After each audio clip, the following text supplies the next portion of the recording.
மத்தேயு 5ஆம் அதிகாரம் வசனங்கள் 1 தொடங்கி 16 முடிய. மத்தேயு 5ஆம் அதிகாரம் வசனங்கள் 1 தொடங்கி 16 முடிய. இன்று முதல் நமக்கு முன் வைக்கப்பட்டுள்ள மத்தேயு சுவிசேஷத்தின் 5-6 அதிகாரங்களை படிக்க இருக்கிறோம். கிருபையில் வளருதல் என்பது தேவனுடைய சாயலில் வளருதல், தேவனுடைய பரிசுத்தத்தில் வளருதல், தேவனுடைய அன்பில் வளருதல், தேவனுடைய சத்தியத்தில் வளருதல், இப்படிப்பட்ட பல அம்சங்களை கொண்டிருக்கிறது என்பதை நாம் ஏற்கனவே பார்த்தோம். இன்று முதல் பரிசுத்தத்தில் வளருதல் என்கிற அந்த முக்கிய நோக்கத்திலே இந்த மத்தேயு 5, 6, 7 அதிகாரங்களை படிக்க போகிறோம். சார், என்ன சார் பரிசுத்தத்தில் வளருதுன்னு சொல்றீங்க? நான் நற்கிரியை செய்கிறதுனாலேயோ அல்லது என்னுடைய புண்ணியத்தினாலேயோ அல்லது என்னுடைய பக்தி சடங்காச்சாரங்களினாலேயோ நான் கடவுளை பிரியப்படுத்த முடியுமா? தேவனுடைய நீதியை பெற முடியுமா? தேவனுக்கு உகந்தவனாக மாற முடியுமா? அப்படி ஒரு நல்ல கேள்வி கேட்க. அதாவது கிருபைக்கும் சுய கிரியைக்கும் நேர் எதிர்மாறான உண்மைகள். Grace is paradoxically against the work. இது ரெண்டும் ஒன்றோடு ஒன்று இணைகின்ற உண்மைகள் அல்ல. ஆனா நீங்க பரிசுத்தத்தில் வளருங்கள் சொல்றீங்களே, அப்படின்னா என்ன அர்த்தம் அப்படின்னு ஒரு நல்ல கேள்வி கேட்கலாம். நாம் இந்த நாளிலே இந்த சிந்தனை ஆரம்பிக்கின்றோம். இயேசு கிறிஸ்துவின் மீட்பின் கிரியையில் பின்னணியில் பரிசுத்தம் என்றால் என்ன? இந்த ஒரு அறிமுகத்தை நான் கொடுக்க வேண்டியவனாக இருக்கிறேன். அதற்கு பிற்பாடு நாம் இந்த மத்தேயு 5ஆம் அதிகாரத்தின் சரித்திர பின்னணிவு என்ன என்பதை பார்த்து ஒரு 3 உண்மைகளை மாத்திரம் இன்றைக்கு படிக்க போகிறோம். இயேசு கிறிஸ்துவின் மீட்பின் கிரியையின் பின்னணியில் பரிசுத்தம் என்றால் என்ன? எந்த ஒரு பாவ மனிதனும் தன்னுடைய சுய கிரியைகளினாலோ தன்னுடைய சுய நீதியினாலோ தன்னுடைய சுய புண்ணியத்தினாலோ கடவுளுடைய ரட்சிப்பை பெற முடியாது. ஆகையினால்தான் தேவகுமாரன் மனிதனாக இந்த உலகத்துக்கு வந்தார். பாவத்தை அவர் சுமந்தார், பாவத்தின் தண்டனைக்காக அவர் மரித்தார், பாவத்தின் சம்பளமாகிய மரணத்தை வென்று எழுந்தார். இயேசு கிறிஸ்துவின் பாடு, மரணம், உயிர்த்தெழுதல், இயேசு கிறிஸ்துவின் கிருபாதார பலி, இயேசு கிறிஸ்துவின் மரணத்தின் மீது வெற்றி, இயேசு கிறிஸ்துவின் மூலமாக அருளப்பட்ட நீதி, இவைகளினாலே நீங்களும் நானும் நீதிமான்களாக்கப்பட்டிருக்கிறோம். நம்முடைய புண்ணியங்களினால் அல்ல, நம்முடைய நீதியின் கிரியைகளினால் அல்ல, தேவனுடைய கிருபையினாலே, இயேசு கிறிஸ்துவின் கிருபாதார பலியினாலே நான் அவருடைய பிள்ளையாக மாற்றப்பட்டேன். சுமாரா விளங்குதுங்க? கரெக்ட். இப்ப எப்படி சார் பரிசுத்தத்துல வளருது?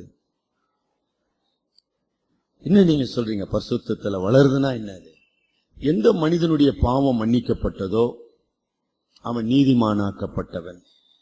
அவன் நீதிமானாக்கப்பட்டவன் என்றால் என்ன? கடவுளுடைய பார்வையிலே குற்றமற்றவனாக ஏற்றுக்கொள்ளப்பட்டவன். பாவம் மன்னிக்கப்பட்ட நான் கடவுளுடைய பிள்ளையாக, கிறிஸ்துவின் மூலமாக நான் அவருடைய பிள்ளையாக ஏற்றுக்கொள்ளப்பட்டேன். இப்ப நான் எப்படி பரிசுத்தத்துல வளருது? இந்த சிக்கல் கவனிச்சுட்டு வரீங்களா? எனக்கு அருமையானவர்களே, பரிசுத்தத்தில் வளருதல் என்பது கிறிஸ்துவின் நீதியினாலே நிரப்பப்பட்ட நான், சாட்டப்பட்ட நான், உடுத்தப்பட்ட நான். அந்த வார்த்தை விளங்குதுங்களா? I am robed with the righteousness of Christ. பாவியாகிய நான் கிறிஸ்துவின் நீதியினாலே உடுத்தப்பட்டிருக்கிறேன். பாவ இயல்புடைய நான், அதை இன்னும் வலியுறுத்தி சொல்ல வேண்டுமானால், தீமையின் உறைவிடமாக இருந்த என்னுடைய இருதயம் அவருடைய இரத்தத்தினாலே கழுவப்பட்டபடியினாலே நான் பரிசுத்தம் பெற்றிருக்கிறேன். இந்த பரிசுத்தம் வளருதல் என்றால் என்ன? எனக்குள்ளான இந்த பரிசுத்தம் என்னுடைய புறம்பான வாழ்க்கையிலே வெளிப்பட வேண்டும். ஹோலினஸ், ஜே.ஏ. பேக்கர் என்கிற தலைச்சிறந்த இறையியல் நிபுணர் சொல்லுகின்றார், holiness is the expression of the inward sanctification. Holiness is the expression, is an outward expression of inward sanctification.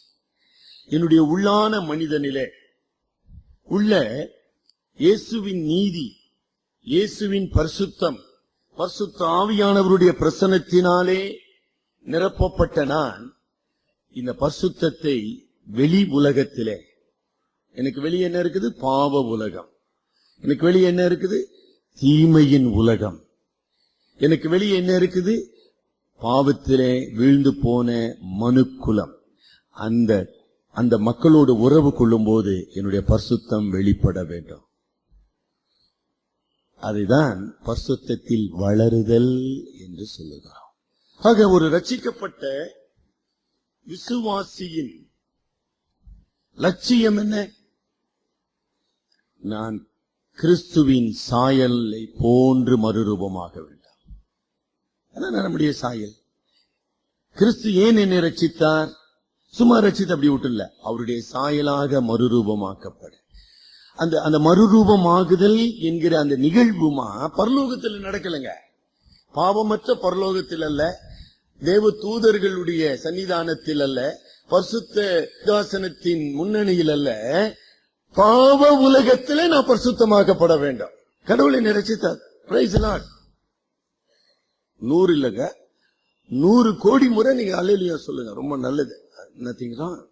ஆனா அதோட மேட்டர் முடியல. இந்த பாவ உலகத்துல, இந்த பாவ சரீரம், இது பாவ சரீரங்கள் மறந்துறாய், இந்த பாவ சரீரத்திலும் இந்த நம்ம பார்க்கின்ற இந்த பாவ உலகத்திலும் சாத்தான் என்னை வேட்டையாடுகிற, நல்ல பதங்க, சாத்தான் என்னை வேட்டையாடுகிற சூழ்நிலைகளிலும் நான் பரிசுத்தத்தை வெளிப்படுத்த வேண்டாம். அதுதான் எனக்கு முன் வைக்கப்பட்டிருக்கிற சவால், challenge. I should live a life of holiness. ஆனா இந்த உலகத்தை பார்ப்பீங்களா, இன்னைக்கு உலகம் வந்துங்க சந்தோஷத்தை தேடுகிற உலகமா இருக்குது. pursuing happiness at any cost. எவ்வளவு விலை கொடுத்தும் நான் சந்தோஷத்தை பெற வேண்டும், சந்தோஷத்தை பெற வேண்டும், அதற்கு எந்த விலையும் நான் கொடுக்க தயார் என்று சொல்லுகின்ற ஒரு வீழ்ந்து போன சமுதாயத்தில் வாழ்ந்து கொண்டிருக்கிறோம். சந்தோஷத்துக்காக எதையும் நான் விலை கொடுக்க தயார். pleasure seeking society. அப்ப இப்படிப்பட்ட சமுதாயத்தில் கடவுள் என்ன சொல்றாரு?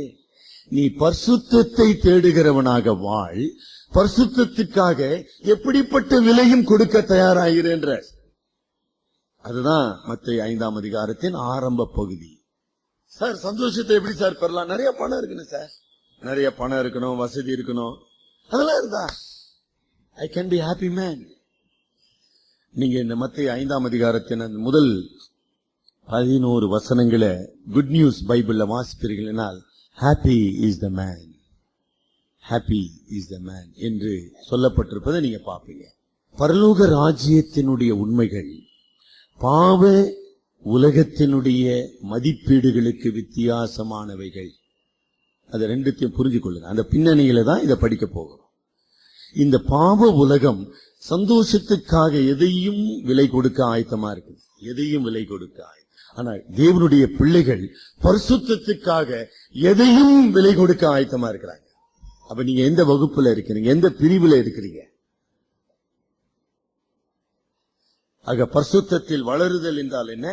எனக்குள்ளே வைக்கப்பட்டிருக்கிற பரிசுத்தத்தை என்னுடைய நடைமுறை வாழ்க்கையிலே, என்னுடைய அனுதின வாழ்க்கையிலே நான் அதை வாழ்ந்து காட்ட வேண்டும். Holiness is a lifestyle of a disciple. பரிசுத்தம் என்பது சீஷனின் வாழ்க்கை முறை, வாழ்க்கை முறை. அததான் அருமையாக ஆண்டவராகிய இயேசு கிறிஸ்து இந்த மத்தேயு 5ஆம் அதிகாரத்தின் முதற் பகுதியிலே, மலை பொழிவு என்கிற பகுதியிலே, ஆங்கிலத்தில் பி ஆட்டிடியூட்ஸ் என்கிற அந்த பகுதியில அப்படியே ரத்தன சுருக்கமா அப்படி சொல்லிட்டேன். ஒருவேளை இந்த தியானங்களை முடிப்பதற்குள்ளாக இந்த வசனங்களை நாம் மனப்பாடம் செய்து கொள்வது நல்லது. தயவுசெய்து அதை மனப்பாடம் செய்து கொள்ளுங்க. 10 கற்பனைகளைப் போல இந்த தேவனுடைய ஆண்டவருடைய அதுக்கு அந்த பீஆட்டிட்யூட்ஸுக்கு நான் யோசித்து பார்த்தேன் ராத்திரி எல்லாம். என்னடா தமிழ் அதுக்கு மொழிபெயர்க்கலாம். பாக்கியவான்கள் என்று பழைய தமிழ் சொல்லுதுங்க. அது எவ்வளவு பேருக்கு அது விளங்குன்னு தெரியல. நல்ல பதம் தான், பாக்கியவான் என்பது நல்ல பதம். நான் அது இன்னும் கொஞ்சம் சிந்தனை பண்ணேன். அது எது என்னுடைய பார்வையில வந்த கருத்துக்கள், மகிழ்ச்சி தரும் மனநிலை. பாக்கியவான் இந்த உலகத்துல மாறுகின்ற உலகம், துன்புறுத்துகிற உலகம், பயமுறுத்துகிற உலகம், சோதனைகள் நிறைந்த உலகம். இந்த உலகத்துலமா மகிழ்ச்சி தரும் மனநிலையோடு நான் வாழ வேண்டும் என்பதுதான் கடவுளுடைய சித்தம். திருப்பி அந்த வார்த்தை கவனிச்சிங்களா? மகிழ்ச்சி தரும், மகிழ்ச்சியான மனநிலை நான் சொல்லல, விரும்பல, அப்படி இல்ல, மகிழ்ச்சி தருகின்ற மனநிலை. ஆக என்னுடைய மகிழ்ச்சி எனக்கு வெளியே அல்ல, என்னுடைய சூழ்நிலைகளையோ என்னுடைய வெற்றிகளையோ என்னுடைய சாதனைகளையோ நான் அனுபவிக்கின்ற நன்மைகளையோ பொறுத்ததல்ல, என்னுடைய மனநிலையை பொறுத்தது. அதான் பி ஆட்டிட்யூட் இல்லைங்களா? கொஞ்சம் அதை பொறுமையா சிந்தனை பண்ணுங்க. இந்த கருத்து அப்படியே லேசா நமது இதயத்துக்குள் இறங்க வேண்டும். மகிழ்ச்சி தரும் மனநிலை. நான் சூழ்நிலையை கட்டுப்படுத்த முடியாது. சூழ்நிலையை கட்டுப்படுத்த முடியுமா? என்னை எதிர்க்கின்ற அந்த உலகத்தின் சக்திகளை நான் கட்டுப்படுத்த முடியுமா? என்னை வருத்துகின்ற காரியங்களை, அதாவது எனக்கு வெளியே என்று என்னை வருத்துகின்ற ஒரு ஆக்சிடென்ட் நடக்குதுங்க. Can I stop it? I cannot. என்னால எனக்கு வெளியே இருக்கிற எந்த சூழ்நிலையும் நான் கட்டுப்படுத்த முடியாது, தடுக்க முடியாது. அந்த வார்த்தை கவனிச்சுட்டு வாங்க. மாற்ற முடியாது. I cannot change even other people. மற்ற மனிதர்களை என்னால் மாற்ற முடியாது, மற்ற சூழ்நிலைகளை என்னால் கட்டுப்படுத்த முடியாது. என்னை பாதிக்கின்ற காரியங்களை நான் தடுக்க முடியாது, தடுக்க கூட முடியாது. எனக்கு என்ன தடுக்க முடியாது. ஆனால் என் மனநிலையை நான் கட்டுப்படுத்த முடியும். அதனால்தான் மகிழ்ச்சி தரும் மனநிலை. மனநிலை, பி ஆட்டிட்யூட். அதை எப்படிப்பா உருவாக்கி கொள்வது? அதை குறித்துதான் ஆண்டவராகிய இயேசு பேசிக் கொண்டிருக்கிறார். நான் மகிழ்ச்சியை தேட வேண்டியவன் அல்ல. கிறிஸ்துவின் அடியானாக, கிறிஸ்துவின் சீஷனாக, கடவுளின் பிள்ளையாக நான் மகிழ்ச்சியை தேடி செல்ல வேண்டிய அவசியமே இல்லைங்க. நான் மகிழ்ச்சியை தேடி செல்ல வேண்டிய அவசியம் இல்லைங்க. மகிழ்ச்சி என்னுடைய உரிமை சொத்து. It is my inheritance. The moment I become a child of God, I inherit the kingdom of God. தேவனுடைய ராஜ்யம் என்னுடைய சுதந்திரம். தேவனுடைய ராஜ்யத்தின் ஆசீர்வாதங்கள், அருட்கொடைகள் என் வாழ்வின் சுதந்திரம். அதிலிருந்து என்னை யாரும் பறிக்க முடியாது, யாரும் அதை எடுக்க முடியாது. கரெக்டுங்களா?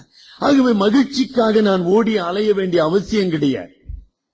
ஆனா நான் தேட வேண்டியது பரிசுத்தம். நான் தேட வேண்டியது பரிசுத்தம். என்னை தேடி வருவது மகிழ்ச்சி.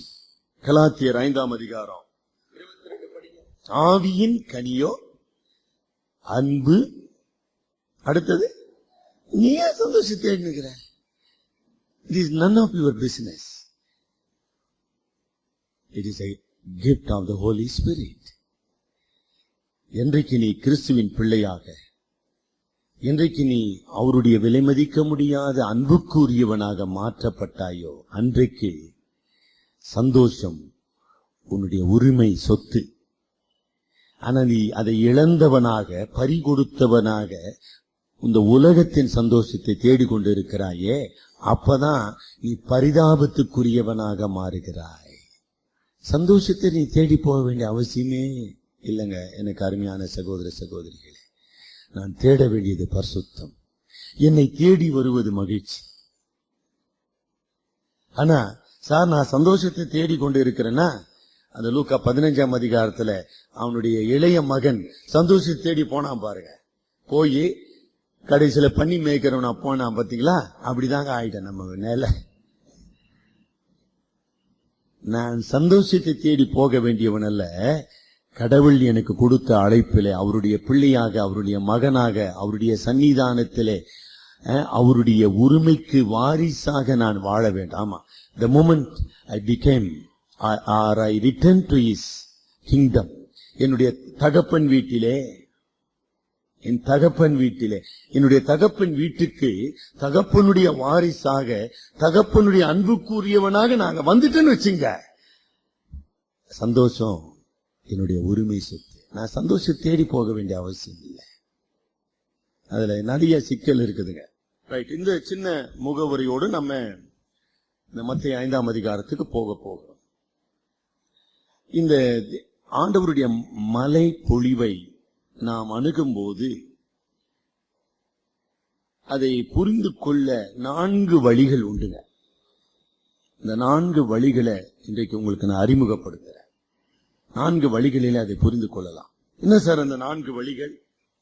எப்படி நான் அதை புரிந்து கொள்ள வேண்டும் அப்படின்னு நீங்க கேட்பீர்கள். விசுவாசிகளான தேவனுடைய பிள்ளைகளுக்கு ஆண்டவராகிய கிறிஸ்து வகுத்து கொடுத்த பரிசுத்த வாழ்க்கை நெறி, தேவனுடைய பிள்ளைகளுக்கு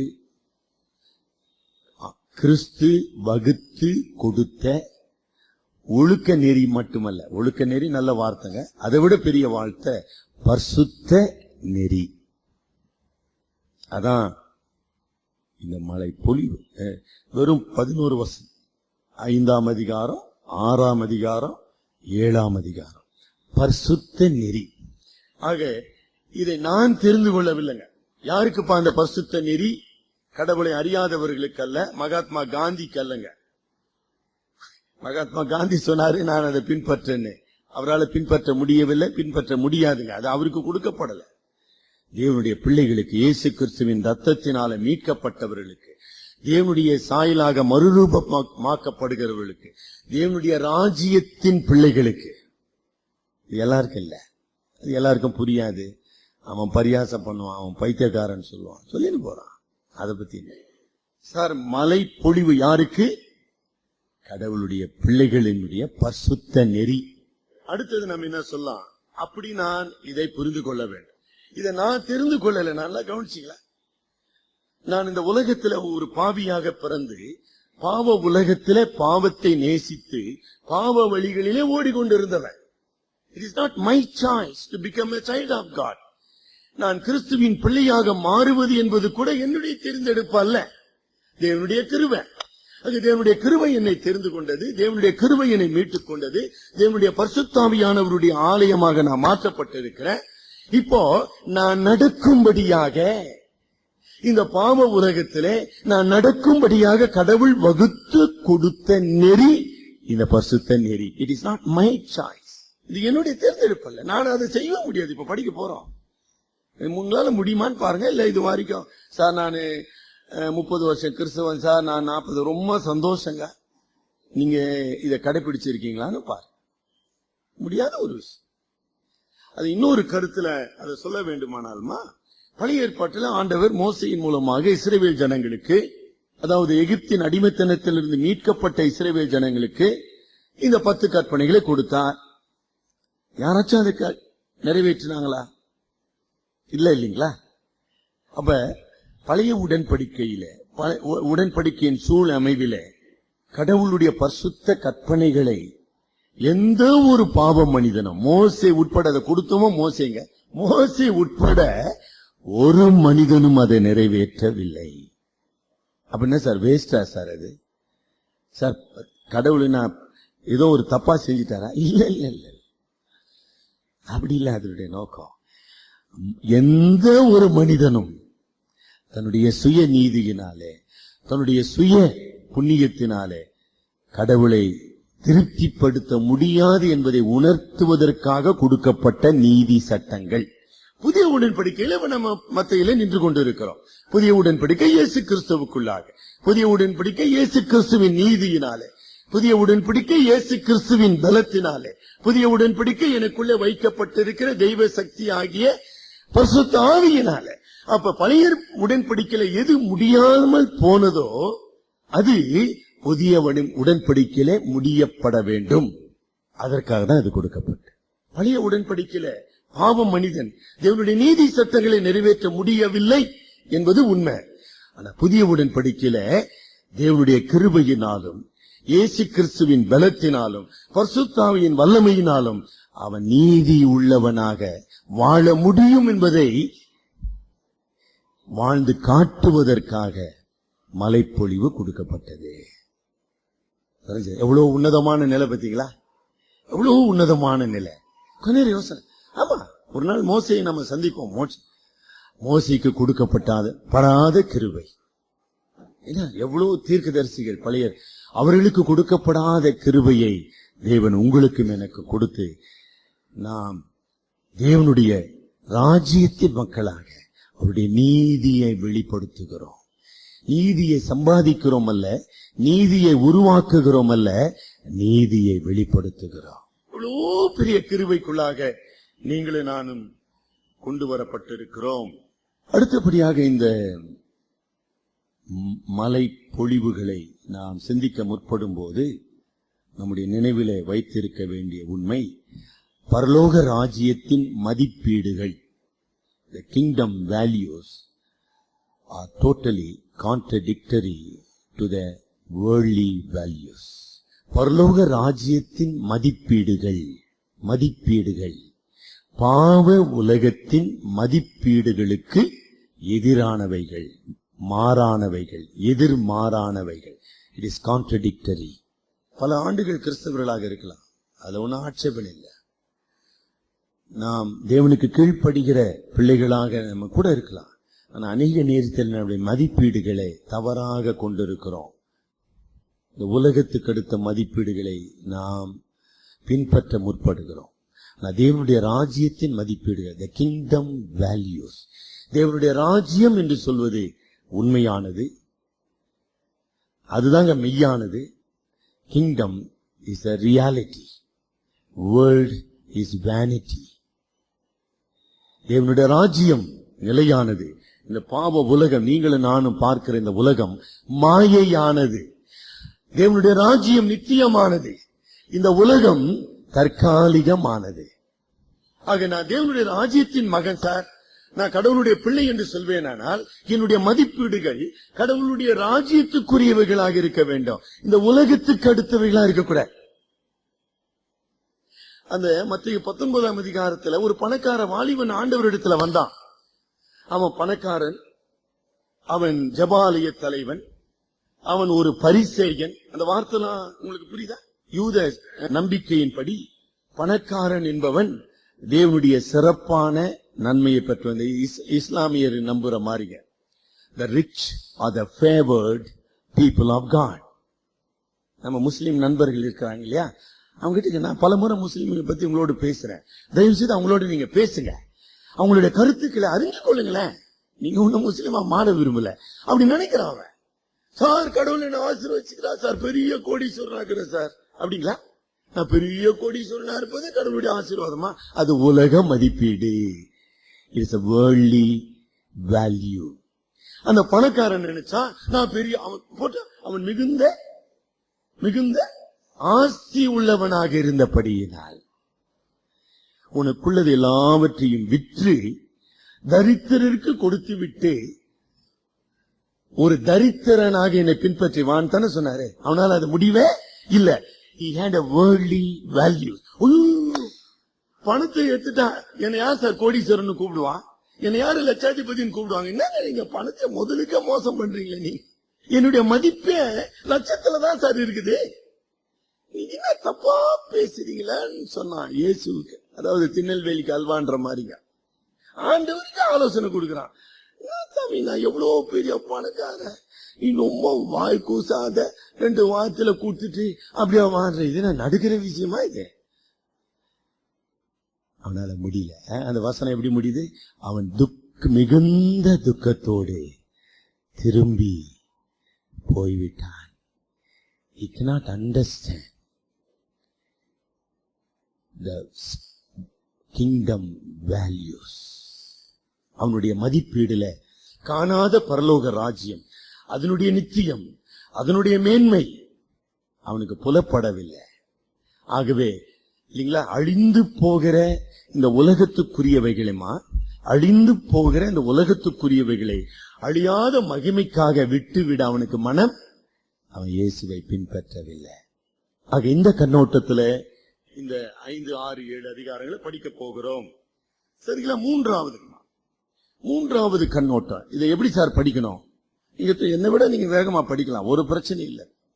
ரொம்ப அழகா படிக்கலாம், ரொம்ப அருமையா படிக்கலாம். ஒவ்வொரு வசனத்தையும் நீங்க வீட்டுல தியானம் பண்ணுங்க. எனக்கு நிச்சயமா நான் சொல்ல முடியாது அத்தனை வசனங்களையும் நாம தியானம் செய்ய முடியும்ன்றது என்ன பொறுத்த மட்டும் கொஞ்சம் கஷ்டம். ஆனா நீங்க தயவு செய்து இந்த வருடத்துல மீதி உள்ள நாட்களில இந்த 5, 6, 7 அதிகாரங்களை எந்த அளவுக்கு படித்து அதை புரிந்து கொள்ள முடியுமோ அந்த அளவுக்கு நீங்க புரிந்து கொள்ளுங்க. அந்த தன்மையுடையவர்களா மாறுங்க. ஆக மூன்றாவது உண்மை, இயேசு கிறிஸ்து வாழ்ந்த காலத்துல அதை நம்ம புரிஞ்சுக்கணும். இப்ப கிட்டத்தட்ட சரித்திர பின்னணிக்கு நம்ம வருகிறோம். மத்தேயு 5ஆம் அதிகாரத்தின் சரித்திர பின்னணி. ஆண்டவராகிய இயேசு கிறிஸ்து வாழ்ந்த அன்றைய யூதேயாவிலே மத தலைவர்கள், பரிசேயர்கள், ஆசாரியர்கள், வேத பாரகர்கள், நியாய சாஸ்திரிகள் அவங்களாம் இருந்தாங்களா? இருந்தாங்க இல்லையா? அவங்கெல்லாம் மாய்மாலமான பக்தியை கொண்டிருந்தாங்க. அவங்கதான் மத தலைவர்கள். நல்லா கவனிக்கணும். இயேசு கிறிஸ்து ஒரு சாதாரண பரதேசி. ஆக அன்றைக்கு இருந்த யூத மதத்தின் தலைவர்கள் எல்லாம் இதுதான் பக்தி, இதுதான் பக்தி, இதுதான் பக்தின்னு எதையோ செஞ்சு கொண்டிருந்தாங்க. அப்படியே தங்க காசை கொட்டினாங்களா? ஏசாமி பார்த்திருந்தார்ல ஒரு தேவாலயத்துல கடைசி அவரு மரணத்துக்கு முன்பாக தேவாலயத்துக்கு சென்ற போது அப்படியே ஒரு பரிசையம் வந்தான். தங்க காசு சும்மா விளையாட்டு இல்லைங்க, இந்த திருப்பதியில கொட்டினுக்கிறானுங்களா அந்த மாதிரி அப்படியே கொட்டினான். எல்லாரும் பார்த்தாங்க. அப்புறம் அப்படியே பரிசையன் அப்படியே ரோட்ல போறான்னு வச்சுக்க, அப்படியே முழங்கால் போட்டுருவான். போட்டு அப்படியே கையை தூக்கி அப்படியே ஜெபம் பண்ணுவான். அவன் காணிக்க போட போறேன்னு வச்சுங்க, தாரை ஊதுவியாதுன்னு வருங்க. நம்ம படிப்போம் மத்தையில. ஐயா பரிசேயர் முன்னால போவாருங்க இல்லையா, பெரிய அங்கிலாம் போட்டுன்னு பின்னால பெரிய பணப்பெட்டிய 4 பேர் தூக்கின்னு வருவான். அப்ப எவ்வளவு வெயிட் பாருங்க. அது முன்னால 2 பேரு நாதஸ்வரம் ஊதினா ஐயா வர்றாரு, வாழே ஐயா காணிக்க போற தம்பி. அப்படிப்பட்ட ஒரு சமுதாயத்துல இயேசுநாதர் வாழ்ந்தாருப்பா. அப்ப இந்த பரிசேய மாய்மான வாழ்க்கைக்கு தன்னுடைய போதையினால ஒரு சவுக்கு அடியை கொடுத்தார். அதற்கு பெயர் மலை பொழிவு. அப்படி நிக்க வச்சு பலார்னு பின்னினர். எதிரா பக்தி, உபவாசமா பக்தி, காணிக்கையா பக்தி, கை கழுவுதா பக்தி, எதிரா பக்தி அப்படின்னு கேள்வி கேட்ட பதில் சொன்னாங்க. யாராச்சா அப்படி பின்ன பாருங்க, படிச்சு முடிக்க போறோம். சவுக்கடி. அந்த சவுக்கடி இன்றைக்கு உங்களுக்கு எனக்கும் தேவை. நம்முடைய பக்தி, அதாவது what is a real faith? Is it a hypocrisy or a right attitude with the holy God? பரிசுத்த கடவுளோடு கூட நான் சரியான மனநிலை உடையவனாக இருப்பேன். என்னுடைய பக்தி முறைகள், என்னுடைய வாழ்க்கை முறைகள், என்னுடைய செயல் முறைகள் வித்தியாசமானவைகளாக இருக்க வேண்டும். லூக்கா 18ஆம் அதிகாரத்துல 2 பேர் ஜெபிக்க போனாங்க. ஒரு பரிசேயன் ஜெபிக்க போனான், ஒரு ஆயக்காரன் ஜெபிக்க போனான். இல்லையா? அதான் சொல்றாரு பாருங்க. அந்த ஜெபத்தை பத்தி மத்த 6ஆம் அதிகாரத்துல நம்ம படிக்க போறோம். அப்ப அதாவது அந்த வேல்யூஸ் விளக்குகிறேன். அப்ப ஒரு நீண்ட ஜெபத்தை பண்ணான் பரிசேயன். ஆயக்காரன் சொன்னான், தேவனே, பரிசுத்த தேவனே. அவன் உள்ள வரல, ஆலயத்துக்குள்ள அவன் வரக்கூடாது, வர முடியாது. அங்க வெளியே நின்னான், காம்பவுண்டுக்கு வெளியே சார், வெளியே நின்று, தேவனே பாவியாகிய என் மேல் கிருபையாயிரான். ஆண்டவர் சொன்னார், இவன் அல்ல, அவனே தேவனுடைய கிருபையை பெற்றவனாக சென்றான். இதுதாங்க மலைப்பொழிவு. எது மெய் பக்தின்னு ஒரு கேள்வி உங்கள் வாழ்க்கையில கேட்பீர்களானால் அதற்கு இயேசு கிறிஸ்து இந்த பகுதியில பதில் சொல்லிக் கொண்டிருக்கிறார். நான் எப்படிப்பட்ட பக்தியுடையவனாக இருக்கிறேன் என்பதை நாம புரிந்து கொள்ள வேண்டும். நான்காவது உண்மை நான் ஏற்கனவே சொல்லிட்டேன். பழைய ஏற்பாட்டிலே நீதியை நிறைவேற்றாத இஸ்ரவேல் ஜனங்களுக்கு தேவனுடைய ராஜ்யத்தின் பழைய ஏற்பாட்டின் வாக்கு தத்தத்தின்படி எரேமியா 31:31 படி, ஒருவேளை அதை படிப்போம், அது ஒரு சிலருக்கு தெரியாம இருக்கலாம், அதை படிக்க பார்க்கலாம். எரேமியா 31:30 இஸ்ரவேல் குடும்பத்தோடும் யூதா குடும்பத்தோடும் புது உடன்படிக்கை பண்ணுவேன், அவர்களோடு பண்ணின பழைய உடன்படிக்கையின் படி அல்ல, இஸ்ரவேலின் குடும்பத்தோடு பண்ண போகிற உடன்படிக்கையாவது நான் என் நியாய பிரமாணத்தை நீதியின் பிரமாணங்களை அவர்கள் உள்ளத்தில் வைத்து அதை அவர்கள் இருதயத்தில் எழுதி நான் அவர்களுக்குள் வாசம் பண்ணுவேன், அவர்கள் என் ராஜ்யத்தின் மக்களாயிருப்பார்கள். அது நிறைவேறணுமே, சும்மா சொல்லிட்டு விட்டுருதா? இல்ல, அதை இந்த உலகத்தில் நிறைவேற்றுமாறு ராஜ்யத்தின் பிள்ளைகள் புதிய உடன்படிக்கையின் பிள்ளைகளாக நீதியின் பிரமாணங்களின் படி வாழ்ந்து நீதியை வெளிப்படுத்துவார்கள். பரலோகம் என்பது நீதிமான்களின் உறைவிடம், அநீதி அங்கு உள்ள செல்வதில்லை. ஆக பரலோகம் ராஜ்யத்தின் குடிமக்கள் என்பது நீதியின் குடிமக்களாக வாழ்வது. சரிங்க, இந்த 4 பின்னணியில நம்ம இதை படிக்க போகிறோம். மத்தேயு 5ஆம் அதிகாரத்தில் இன்றைக்கு அந்த முதல் 3 வாக்கிய வசனங்களை மட்டும் நம்ம தியானிக்க முயற்சி செய்வோம். வசனங்களை தியானிக்க முற்படும் போது என்னை பார்த்து நான் கேட்க வேண்டிய கேள்வி, நான் ராஜ்யத்தின் குடிமகனா? நான் ராஜ்யத்தின் குடிமகனாக இருப்பேனானால் எனக்குள் இந்த பண்புகள், இந்த ராஜ்யத்தின் நீதியின் தன்மைகள் காணப்படுகிறதா? அப்படி இல்லைன்னா என்ன, நான் மறுபரிசீலனை செய்ய வேண்டும். இல்லாட்டி நானும் பரிசெய்ய மாய்மால பக்தியை உடையவனாக மாறி, அதான் ஆபத்து. நான் பரிசெய்ய மாய்மால பக்தி உடையவனாக இருக்கிறேனா, அல்லது தேவனுடைய பிள்ளையாக நீதியின் பரிசுத்தத்தை உடையவனாக வாழ்கிறேனா? வாக்கியவான்கள் என்பது ஆசீர்வதிக்கப்பட்டவர்கள், சந்தோஷம் உள்ளவர்கள், கடவுளுடைய மகிழ்ச்சிக்கு சொந்தமானவர்கள் என்கிற கருத்து அதுல நம்ம கொடுக்கலாம். சரி, தொடர்ந்து நம்ம பின் வருகிற தியானத்துல படிப்போம்.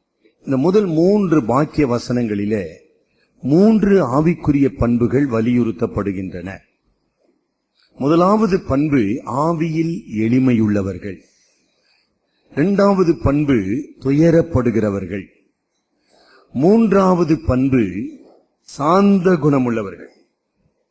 இந்த 3 பண்புகளையும் நீங்க அவ்வளவு எளிதில பிரிக்க முடியாது.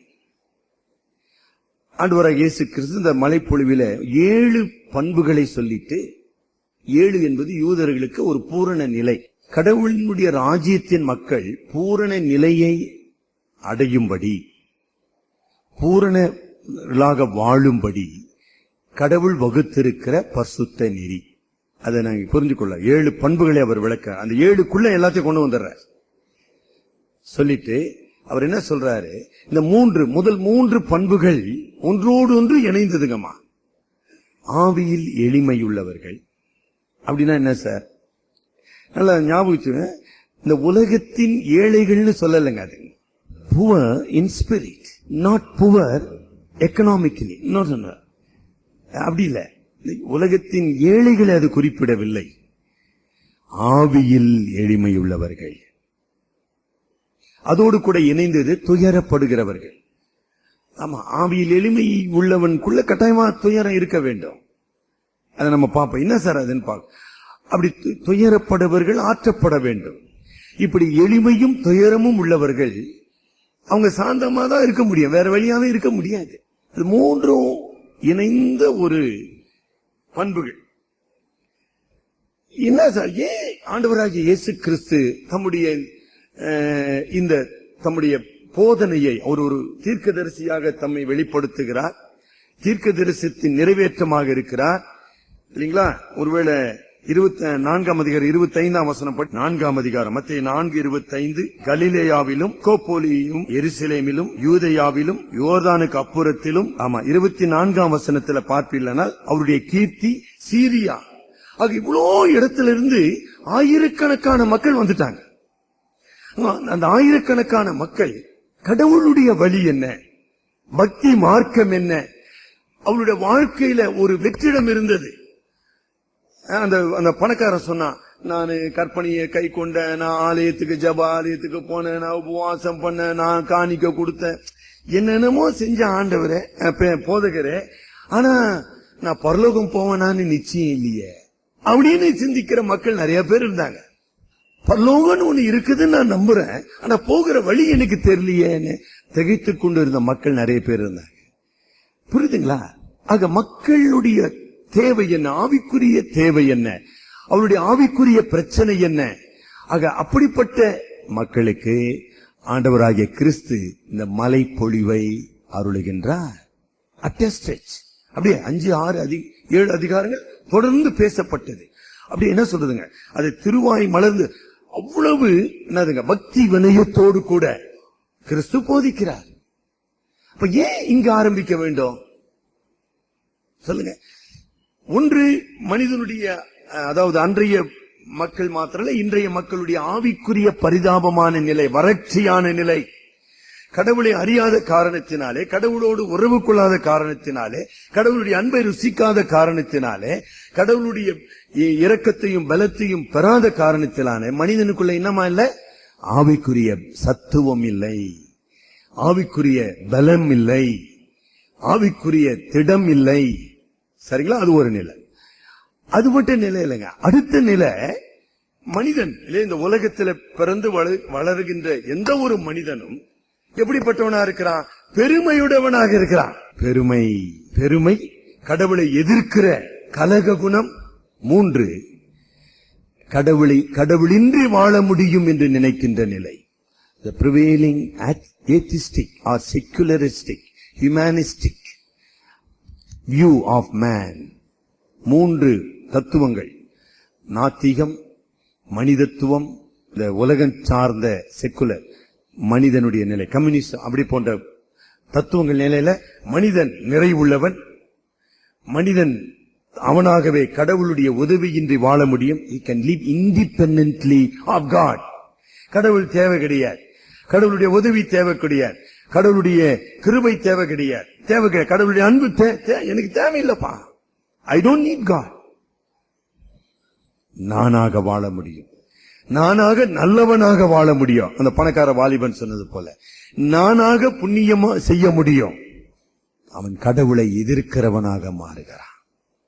ஆக இந்த 3, மனிதனுடைய பெருமை, மனிதனுடைய சுயநீதி, கடவுளை தவிர்த்து வாழுகின்ற மனித நிலை, இந்த 3 காரணங்களினாலே ஆண்டவராகிய இயேசு கிறிஸ்து இந்த மலைப்பொழிவை இப்படி ஆரம்பிக்கிறார். அது மாத்திரமல்ல, ஆண்டவருடைய செய்தியை கேட்டுக்கொண்டிருந்த அந்த பெரும்பாலான மக்கள் பழைய ஏற்பாட்டின் உண்மைகளையும் போதனைகளையும் தீர்க்க தரிசனங்களையும் அறிந்தவர்கள். 2 பிரதானமான வசனங்களை உங்கள் முன் நான் கொண்டு வர வேண்டும். அது மாத்திரமல்ல, ஆண்டவராகிய இயேசு கிறிஸ்துவினுடைய போதனைகள் ஏசாயாவின் தீர்க்க தரிசன புஸ்தகத்திலிருந்து கொண்டு வரப்பட்டவைகள். நமக்கெல்லாம் தெரியும், லூக்கா 4ஆம் அதிகாரத்துல நாசரேத்தூர்ல அவர் ஏசாயாவின் 61ஆம் அதிகாரத்தின் பகுதியை படித்து இன்று இது நிறைவேறிற்று என்று சொன்னார். ஆக ஆண்டவராகிய இயேசு கிறிஸ்துவின் பணியின் திட்டம், பணிமுறை ஏசாயாவின் தீர்க்க தரிசனத்தை உள்ளடக்கினது. அன்றைக்கு யூதர்களும் சரி, எல்லா இஸ்ரவேல் மக்களும் சரி, ஏசாயா புத்தகத்துக்கு அவங்க அதிக முக்கியத்துவம் கொடுத்தாங்க. ஆக ஏசாயா புத்தகத்தின் உண்மையின்படி கடவுள் எப்படிப்பட்டவர்களிடத்தில் வாசம் பண்ணுகிறார்? ஏசாயா 57ஆம் அதிகாரம் 15ஆம் வசனம். ஏசாயா 57:15, 7ஆம் அதிகாரம் 15ஆம் வசனம். நித்தியவாசியும் பரிசுத்தர் என்கிற நாமமுள்ளவருமாகிய மகத்துவமும் உன்னதமும் ஆனவர் சொல்லுகிறார், உன்னதத்திலும் பரிசுத்த ஸ்தலத்திலும் வாசம் பண்ணுகிற நான் அணிந்தவர்களின் ஆவியை உயிர்ப்பிக்கிறதற்கும் நொறுங்கினவர்களின் இருதயத்தை உயிர்ப்பிக்கிறதற்கும் ஒருங்குண்டு அணிந்த ஆவியுள்ளவரிடத்துல ஆவியில் எளிமையுள்ளவர்கள் பாக்கியவான்கள். யார் சார் அவங்க? இவங்க தான் சார். அணிந்தவர்களின் ஆவி, நொறுங்கினவர்களின் இதயம், நொறுங்குண்ட இருதயம், நொறுங்குண்டு பணிந்த ஆவி உள்ளவர்கள், அவர்கள் பாக்கியவான்கள். சங்கீதம் 51, சங்கீதம் 51 16, 15, 17 படி. ஆமா, ஆண்டவரே பரிசுத்தரே, பலியை நீ விரும்புகிறதில்லை, விரும்பினால் செலுத்துவேன், தகன பலியும் உமக்கு பிரியமானதல்ல. தேவனுக்கு பிரியமான பலிகள் நொறுங்குண்ட ஆவிதான். தேவனே ஜெபிக்கிறான். அப்படியே தாவீது ராஜா கதறி கதறி அழுகிறான். ஒரு பாவமா செஞ்சாங்க அவ, ஒரு தேவனே நொறுங்குண்டதும் நறுங்குண்டதுமான ஆவியை நிரப்புறான். ஆண்டவரே, நான் என்னுடைய துணிகரமான பாவத்துக்கு நான் என்ன ஆண்டவரே உனக்கு பலி செலுத்த முடியும்? பலியில் நீ பிரியப்படுகிறவர் அல்ல. பலி உம்மை திருப்தி செய்ய முடிய, பலி என்னை சுத்திகரிக்க முடிய, பலி என் மனசாட்சியை சுத்திகரிக்க முடிய, பலி என் பாவத்தை போக்க முடிய. தேவனே, பரிசுத்த தேவனே, நொறுங்குண்டதும் நறுங்குண்டதுமான ஆவியை. இங்க ஆரம்பிச்சாருங்க ஆண்டவராகிய இயேசு கிறிஸ்து. பரலோக ராஜ்யத்தின் குடிமகன் யார்? நொறுங்குண்டதும் நறுங்குண்டதுமான ஆவி உடையவன். உங்களுக்குள்ள அது இருக்குதா? ஆண்டவரே, பரிசுத்த கடவுளுக்கு முன்பாக நான் அசுத்தமானவன், நான் அநீதியால் நிறைந்தவன், அக்கிரமத்தினாலே மூழ்கினவன், பாவத்தினாலே உச்சந்தலை முதல் உள்ளங்கால் வரைக்கும். அதே ஏசாயா தீர்க்கதரிசன புத்தகம் 1ஆம் அதிகாரத்துல முதல் 4 வசனங்களிலே ஏசாயா புலம்புகிறார். உச்சந்தலை தொடங்கி உள்ளங்கால் மட்டும் நொந்து போனவன் நான். ஆண்டவர் இடத்துல அப்படி அறிக்கை செய்தீங்களா உங்க பாவத்தை? அவர்கள் தாங்க ஆவியில் எளிமை உள்ளவர்கள். அவ்வளவுதான். ஆண்டவரே, நான் அபாத்திரமான பாவி, நான் சாதாரண பாவி இல்ல ஆண்டவரே, நான் துணிகரமான ஒரு பாவி. ஆண்டவரே, நான் சாதாரண துரோகி இல்ல, நான் விசுவாச துரோகி. ஆண்டவரே, பேதுரு ஒரு முறை மறுதலித்தான், நான் எத்தனையோ முறை மறுதலிச்சுக்கிறேன். ஆண்டவரே, யூதாசு ஒரு முறை காட்டி கொடுத்தான், நான் எத்தனை முறை காட்டி கொடுத்தவன். அப்படி பாட்டு ஒண்ணு இருக்குதுங்க. பாதகனாய் நான் அலைந்தேன், பாவி என்று உணராதிருந்தேன், பரிசுத்தரே மண்டையிலே வந்தேன், உம்முடைய ரத்தத்தினாலே என்னை கழுவி அருளும். Do you realize your hopelessness? எவர்கள் தங்களுடைய அபாத்திர நிலையை, நம்பிக்கையற்ற நிலையை, பாவ நிலையை ஆழமாக உணர்கிறார்களோ அவர்கள் பாக்கியவான்கள். காரணம், அவர்கள் தேவனுடைய ராஜ்யத்தின் விண்ணரசு அவர்களுடையது. கடவுள் அவர்கள் மத்தியில வாசம் பண்ணுவார். ஏசாயா 57:15 படி, பரிசுத்தரும் உன்னதமானவரும் மகத்துவம் உள்ளவரும் ஆகிய நித்திய வாசியமாகிய கர்த்தர் யார்கிட்டப்பா வாசம் பண்றாரு? நொறுங்குண்டதும் பணிந்த ஆவி உள்ளவர்களிடத்துல நான் வாசம் பண்ணுவேன். எங்க ஆரம்பிச்சார் பாத்தீங்களா இயேசு கிறிஸ்து? யாக்கோபு 4ஆம் அதிகாரத்துக்கு இதோட நான் முடிக்க வேண்டும். ஒரு குறிப்பை கூட நம்ம சரியா முடிக்கல. யாக்கோபு 4ஆம் அதிகாரம் பகுதி சில வசனங்களை படிச்சு நம்ம முடிச்சிடலாம். யாக்கோபு 4:8 பாருங்க. பாவிகளே, உங்கள் கைகளை சுத்திகரியுங்கள், இரு மனம் உள்ளவர்களே உங்கள் இருதயங்களை பரிசுத்தமாக்குங்கள், நீங்கள் துயரப்பட்டு துக்கித்து அழுங்கள், உங்கள் நகைப்பு துக்கிப்பாகவும் உங்கள் சந்தோஷம் சஞ்சலமாகவும் மாறக்கடவது கர்த்தருக்கு முன்பாக. இந்த பரிசுத்தருக்கு முன்பாக ஏசாயாவை போல, ஐயோ அசுத்த உதடுகளுள்ள மனுஷன் நான் என்று அறிக்கை செய்யுங்கள். கர்த்தருக்கு முன்பாக தாழ்மைப்படுங்கள். தேவனிடத்துல சேர வேண்டும்பா. எப்படிப்பா சேரணும்? உங்கள் கைகளை, அதாவது அக்கிரமத்தின் கிரியைகளை சுத்திகரியுங்கள், அறிக்கை செய்யுங்கள். உங்கள் இருதயங்களை இருமனம் உள்ளவர்களே, கடவுளும் வேண்டும் உலகமும் வேண்டும், பக்தியும் வேண்டும், இந்த உலகத்தினுடைய சுகமும் வேண்டும். அப்படி வாழவே முடியாதுன்னு ஆண்டவர் சொன்னார். ஒன்றுதான் பண்ணியிருக்கோம். ஒன்னு பரலோக ராஜ்யத்தின் குடிமகனா இருக்கணும், அல்லது இந்த பாவ உலகத்தின் சுகபோகியாக நீ இருக்க வேண்டாம். இது ரெண்டுத்துல ஒண்ணு தெரிந்து கொள்ளுப்பா. உங்கள் நகைப்பு துக்கிப்பாகவும் உங்கள் சந்தோஷம் சஞ்சலமாகவும், அதாவது கடவுளுக்கு முன்பாக, பரிசுத்தருக்கு முன்பாக என்னுடைய ஆழமான பாவத்தை உணரும் போது நான் துயரப்படுகிறவனாக மாற. துயரப்படுகிறவர்கள் பாக்கியவான்கள், அவர்கள் ஆறுதல் அடைவார்கள். என்னப்பா ஆறுதல்?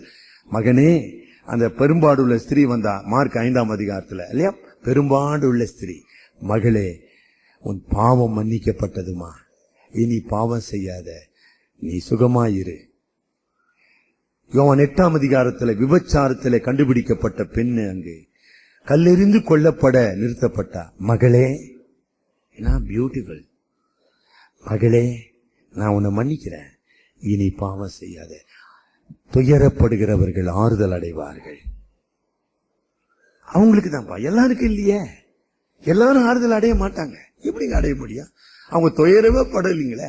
பாவத்தை குறித்தோ பாவத்துக்குரிய தண்டனையை குறித்தோ எந்த விதமான உணர்வே இல்லாதவனுக்கு என்னங்க ஆறுதல் தேவை? ஆவியில் எளிமையுள்ளவர்கள். சரிங்களா? அப்புறம் நம்ம என்ன பார்க்கிறோம்? அந்த யாக்கோபுல கர்த்தருக்கு முன்பாக தாழ்மைப்படுங்க. கிருபையினாலே நீங்களும் நான் ரட்சிக்கப்பட்டிருப்போமான. ஆண்டவரே, இந்த ரட்சிப்பு உம்முடையது. ஆண்டவரே, இந்த பாவம் மன்னிப்பு உம்முடையது. நீர் எனக்கு உண்டு பண்ணின இந்த மீட்புக்காக நான் உம்மை தொழுது கொள்கிறேன். என்னை உமக்கு முன்பாக தாழ்த்துகிறேன். தாழ்மைப்படுங்கள், வாக்கியவான்கள். தலைவனிக்கு நாம் செபிப்போம். பழைய ஏற்பாட்டிலே காயின் பரிசுத்த கடவுளுக்கு முன்பாக தன்னை தாழ்த்த முடியவில்லை. பார்வோன் மோசையின் மூலமாக அதிசயங்களை கண்ட பார்வோன் கடவுளுக்கு முன்பாக தன்னை தாழ்த்த முடியவில்லை. இஸ்ரவேலின் முதல் ராஜா அவன் எச்சரிக்கப்பட்டும், அவன் சாமுவேல் தீர்க்கதரிசியினாலே எச்சரிக்கப்பட்டும் உணர்த்தப்பட்டும் அவன் தன்னை தாழ்த்த முடியவில்லை, மனம் திரும்ப முடியவில்லை. ஆண்டவராகிய இயேசு கிறிஸ்துவின் வாழ்ந்த பரிசேயர்கள், வேதபாரகர்கள், ஆசாரியர்கள், அவர்களுக்கு இந்த அருமையான கிறிஸ்துவின் போதனை கொடுக்கப்பட்டும் அவர்களுக்கு முன்பாக இயேசு கிறிஸ்து தாமே தேவ ஆட்டுக்குட்டியாக பலியாக அவர் தம்மை சிலுவையிலே ஒப்புக் கொடுத்தும் அவர்கள் பெரும்பாலானோர் மனம் மாறவில்லை. தங்கள் அபாத்திர தன்மையை, தங்களுடைய ஆவிக்குரிய வாழ்க்கையிலே நிர்கதியான நிலையை அவர்கள் உணரவில்லை, மனம் திரும்பவில்லை. அவர்கள் இயேசு கிறிஸ்துவாகிய ஈவை பெற்றுக்கொள்ளவில்லை. நீங்களும் நானும் அதே நிலையில் இருக்கிறோமா? ஆண்டவரே, பரிசுத்தரே, பாவத்தை பாராத சுத்த கண்ணரே, பாவியாகி என் மேல் கிருபையாயிரும். பாவியாகி என்னை கழுவி அருளும். என் உள்ளத்திலே நொறுங்குண்ட ஆவியை, நறுங்குண்ட இருதயத்தை தாரும். இரக்கங்களில் ஐஸ்வரம் உள்ள நல்ல ஆண்டவரே, உம்மை நோக்கி கூப்பிடுகிற ஒவ்வொருவருக்கும் பதில் அளிக்கிறவரே, இந்த காலை நேரத்திலும் உம்மை நோக்கி கூப்பிடுகிற உம்முடைய பிள்ளைகளுக்கு நீர் இறங்கும். தேவனே, என் பாவத்தை மன்னியும். தேவனே, என்னிலே நிலைவரமான ஆவியை சிருஷ்டியும். தேவனே, என் இதயத்தை சுத்திகரியும் என்று கூப்பிடுகிற ஒவ்வொருவருக்கும் உமது ஆவியின் மூலமாக, உமது இரத்தத்தின் மூலமாக உம்முடைய பாவ மன்னிப்பையும் உம்முடைய ஆறுதலையும் உம்முடைய பிள்ளை என்கிற நிச்சயத்தை நீர் தந்து வழி நடத்தும். எங்கள் அருமை இரட்சகர் மூலம் ஜெபிக்கிறோம் பிதாவே.